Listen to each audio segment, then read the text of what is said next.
Hey everyone, thank you for joining this week's Tea and Crumpets. I'm Gloria S, Crump, the queen of real estate with the Coastal Leaders Realty Group. And today we have Pillar to Post. This is Dan Sloan. It's the Sloan team. So this is called Dan the Man.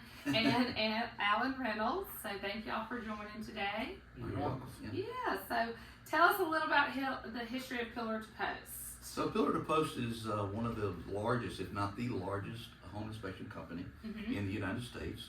We started in 1993. Oh wow! And so been around a long time. And it's the one thing that we always, So one thing that we really take pride in is that we're always on the leading edge of the technology because we've been around for a long time. Yeah. And y'all made a great name for yourselves. I was telling them, so I've been selling now for 20 years, and when I would go to conferences and just huge, I mean like Las Vegas, Orlando, I always remember seeing Pillar to Post. Y'all's always sponsoring the deal. Yeah. So now how long have y'all been in the Baldwin County area? So Baldwin and Mobile County probably about 11 to 12 years. Okay. I bought the business about 5 years ago. Okay. And now we're also just expanded the Sloan team into Florida, all the way to awesome. Tallahassee, to the Panhandle. Oh wow. Yeah. Wow, that's amazing. I sell in Florida as well, but not as far as Tallahassee, but just right over the line. But that's good to know that y'all pretty much taking over the coast. Yes, sounds absolutely. Like. Absolutely. Well, that's awesome. So what sets y'all apart from other companies? Just like at realtors, there's a lot of us. There's a lot of inspection companies. So what do you feel that sets y'all apart the most? Well, I think there's a number of things, but some of our most popular is our PTP 360, which is 360-degree photos that goes all through the house. So awesome. If you're a person buying a home in New York and you've never seen the home, now you can see the home from the very tip of the ceiling to the floor, every room, every place. And now, is that, just for people who aren't real familiar with it, is that where you can press like the little button and walk through it? Yes, you can. So it's it's the interactive. It is. Yeah. It is very interactive. That's awesome. And then with that, you also get a floor plan of the house. So with the measurements. With the measurements, it's a laser that's floor plan. awesome. Yeah. Because we have to go sometimes and take measurements. Right. We were talking about that. How someone's like, "Will my sofa fit on that wall?" And now it's like, "Hold on, let me see. I don't have to actually go out there, and they can know, check it all out and everything." We just had a customer last week or two that was out of state. They were wanting to buy furniture for their foyer for their new house. Oh yes. And so we were having to explain, helping them understand the measurements. But so exactly what you're saying. Awesome. The whole thing they needed to know. Well, it helps the realtors out too, not just the client. And down here, just because we are mainly more of a second home market or investment, people really do buy things sight unseen, or they see it one time. Right. So that really is super helpful. I don't think there's any other inspection companies that do that. So and then also y'all have the PTP estimates. That's correct. And so basically, PTP estimates is after we finish the inspection, we're going to have a summary of items that we say that need to be addressed by the buyer or the seller. And so the next day after we do that, we price all of those products. Oh, that's wonderful. So if it's a bad GFCI or if it's got bad plumbing, we give you what it would normally cost to fix that. Yes, and those estimates are based on the market here, because obviously in different areas, certain things that can be a little bit more expensive.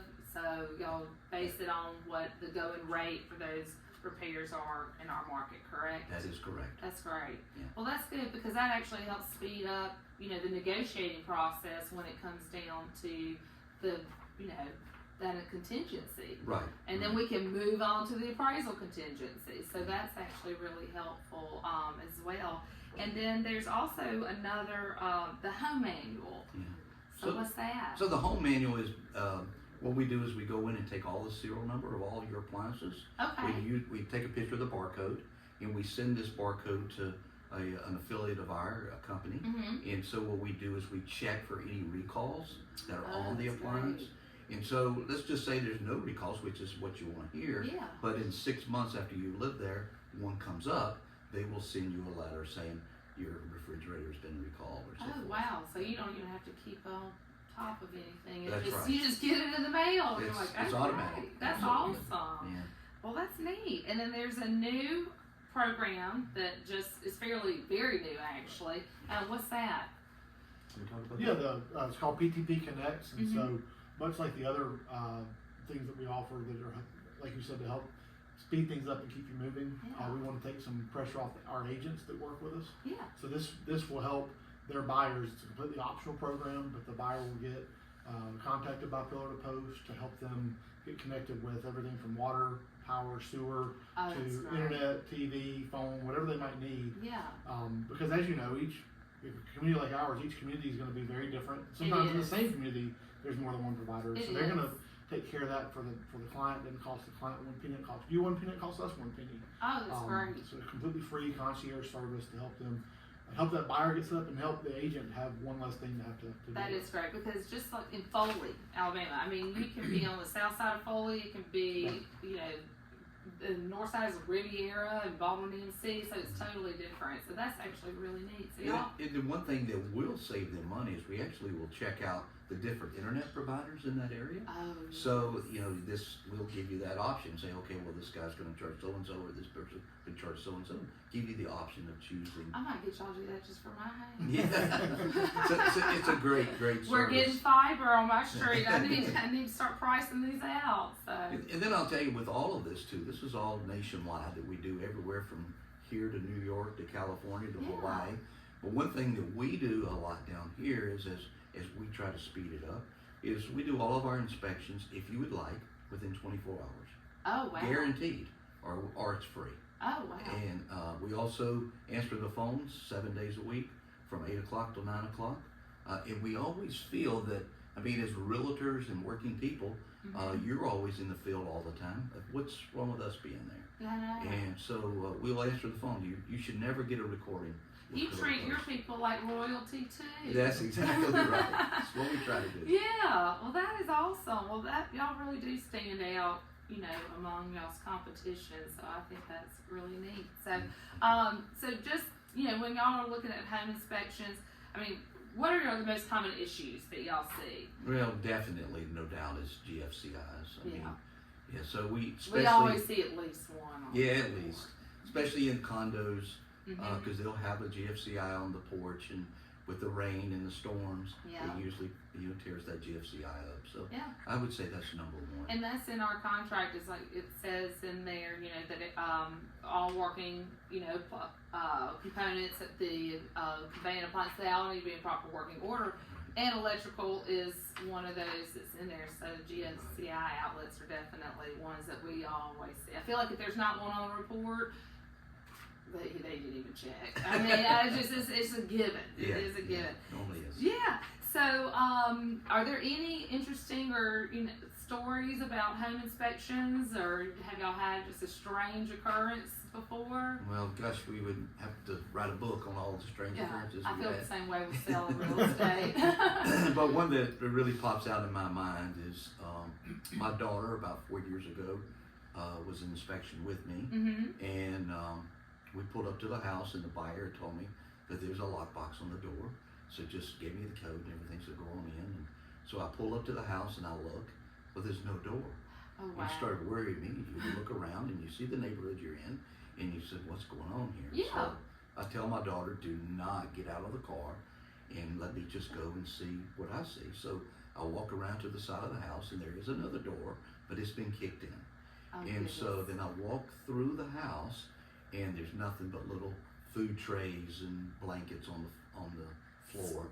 So I walked back out of the house, and I got back in the truck, and I said, we're not going to do this on Yeah. inspection. You're already like, well, I already see 2 things that need to be on the report. Right.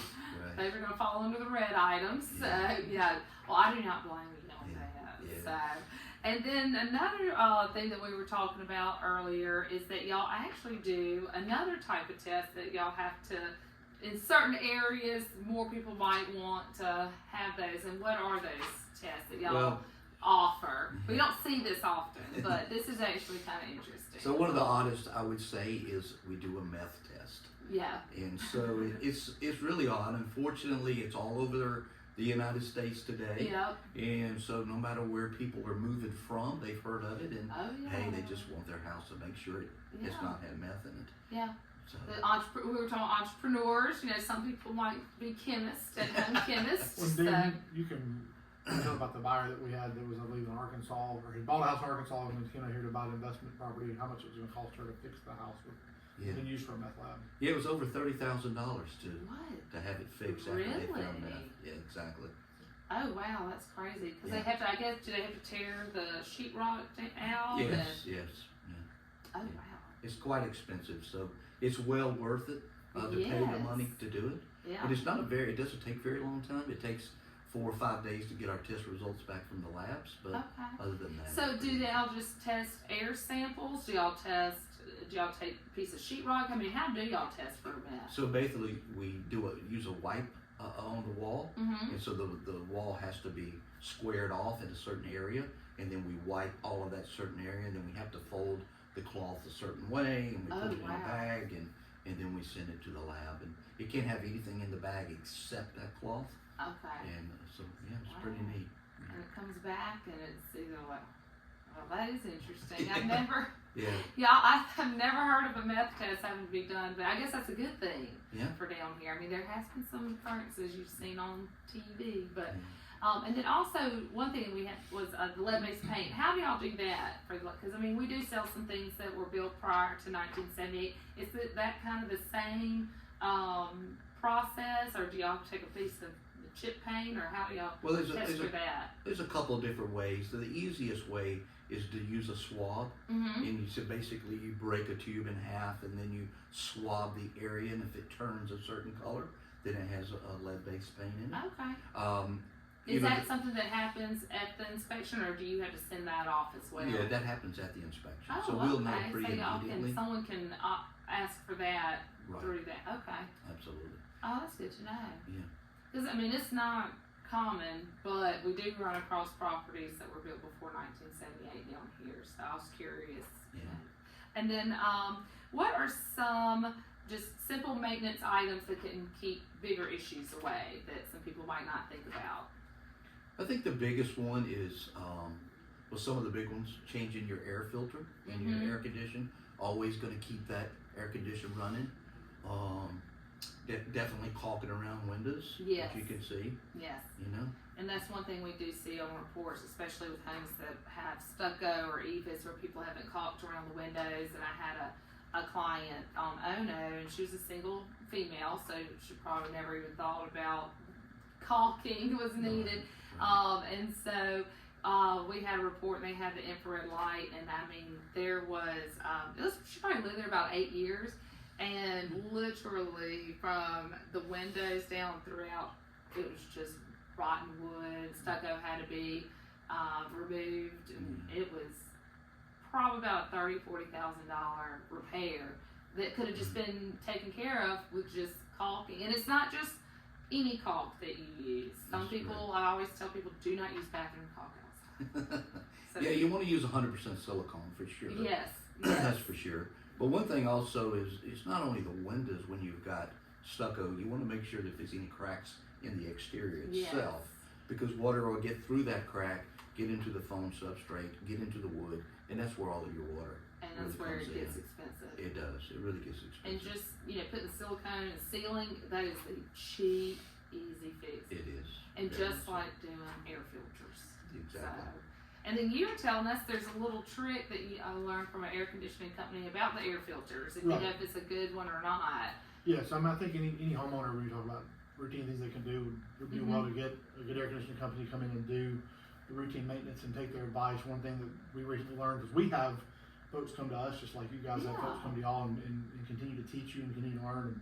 And the local AC company was explaining the difference in filters. You buy the cheap $2 filters, but if they pull in real tight when you kind of pull them out of the return grill, Yeah. it's not getting good airflow, which is going to burn the motor up in your fan. So you want to make sure you're getting a good filter to keep the coil clean and keep the fan healthy. Yeah. And that also helps on electrical bills. Right. Oh, absolutely. So, yeah. And believe it or not, it's better to buy the cheapest filter than it is to buy the most expensive filter. The problem is the most expensive filter is so pleated and so hard to get air through. Oh, wow. So the cheaper filters let the air go through, and it does check the Well, particles. then I'm good on that. Yeah, So. yeah, something always you learn. And if you're ever in your house and you hear the air conditioner just just making a really whiffing noise, that means the air is not sucking through that filter correctly. Oh. So just take it out if you have to at the moment. Get you an inexpensive filter. Oh wow, well that's good to know. Yeah. See, those are just easy little tricks. Exactly. Well, awesome. Well, I appreciate it. And if do y'all have anything else that y'all like to share that we had, didn't touch on? I feel like we covered a lot. Yeah, we sure did. No, we Yeah. appreciate you having us on the podcast. Yeah, well, thank you. Yeah, thank you I appreciate y'all coming, and I hope y'all learned something. And we'll have your contact information at the end of the video. And a lot of people who are even thinking about selling, some people like to go ahead and do the home inspection, Right. or even that way they don't have to worry about any glitches during the transactions. So, Pre-listing inspection is a great idea. yeah. In general, with the PTP 360 and the floor plan, Oh yes. really adds to what the agent has to offer in showing the house. Yeah. And then I was working an open house this weekend, and there were four potential buyers came through. 3 of them were asking specific questions about what an inspection would look like. What about this? What about that? Well, now imagine those potential buyers that you're listing. Mm-hmm. If you had those answers, or at least some of those answers already, how that would help grease that process. Well, and and speed too, it up. they could possibly even, depending on how soon the inspection report was, they could possibly even eliminate that contingency, and then it Absolutely. just speeds up the process too. So, That's exactly correct. yeah, That's good exactly. deal. The beauty too, when you do the floor plan, it's going to give you the accurate, 100% accurate measurements in the I square would footage. love that. Yeah. So Yep. the beauty is, we actually, my personal house went on the market some time back, and we thought we had about 3,100 square foot, and I did the floor plan, and we had almost 3,500 square foot. Oh wow. So and that's you- money in. It's just right money in the pocket. there. Absolutely. And pays for the inspection. It definitely Yeah. beyond. Beyond. That's exactly right. So, well, awesome. Well, I appreciate you taking your time, and we'll have their contact information, and y'all are definitely experts in your field, and we appreciate it. Yeah, thank So, you very much. Thank you, and thank you for watching. Yeah, appreciate it.